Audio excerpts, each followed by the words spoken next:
Hi everyone, this week we've got Andrew on the show from Connells. We're going to be talking about a few interesting topics.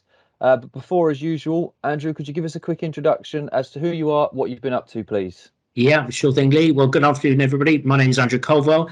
I'm Group Lettings Technical Director for the Connells Group, which includes countrywide. Been in the industry now for approaching 30 years and have touched most aspects of lettings, from frontline through to property management and compliance. So yeah, that's me. Awesome introduction, Andrew. So my first question is on the Queen's speech in May, and if it contains anything interesting for agents or landlords. Well, as is often the case, Lee, arguably, of interest as much for what it didn't include as for what it did. Government, confirmed that it intends delivering on its manifesto promise to abolish Section 21 evictions. But interestingly, at the same time, to introduce, stronger grounds for possession for landlords who are looking to gain possession, where, you've got problems, with kind of increased rent arrears and antisocial behaviour. Now, probably an interesting thing, here is the abolition of these so-called no-fault evictions under Section 21. They've been around for a long time and have been a concern to landlords and agents, jointly. Now, I guess, the principle of tenants being able to enjoy security of tenure, without the constant threat of being asked to leave hanging over them, that's understandable. However, landlords being able to regain possession if things go wrong. So, for example, increased arrears, or even if they wish to sell the property or move back into it, that's absolutely key to maintaining, a healthy, private rented sector. Now, whilst I'm not quite old enough to remember implementation of the 1988 Act, and I say, quite old enough, it's important, really important to remember that that was introduced to encourage landlords into the market.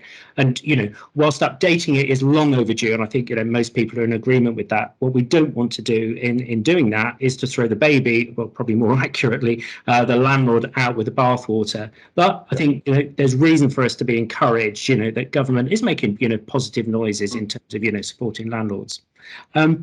So then I suppose you're looking at other topics that were included, a proposal for an ombudsman to help reduce the number of possession cases coming before the courts, and also an extension to the decent homes standard to improve, the standard of homes, that are viewed as currently, being unacceptable.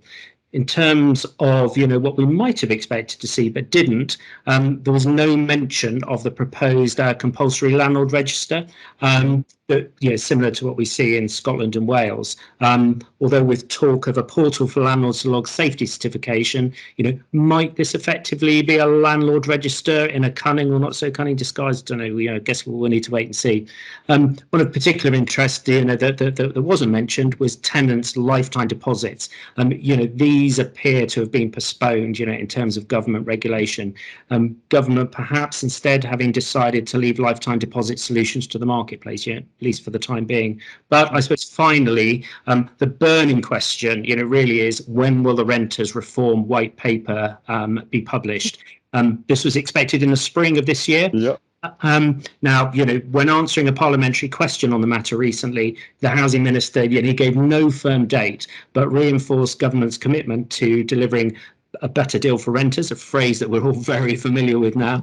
So a better deal for renters in this parliamentary session, going on to say that, the white paper will be published, shortly, setting out more detail on reform proposals. But, and it's a familiar story here, we can, but, continue, to wait and see.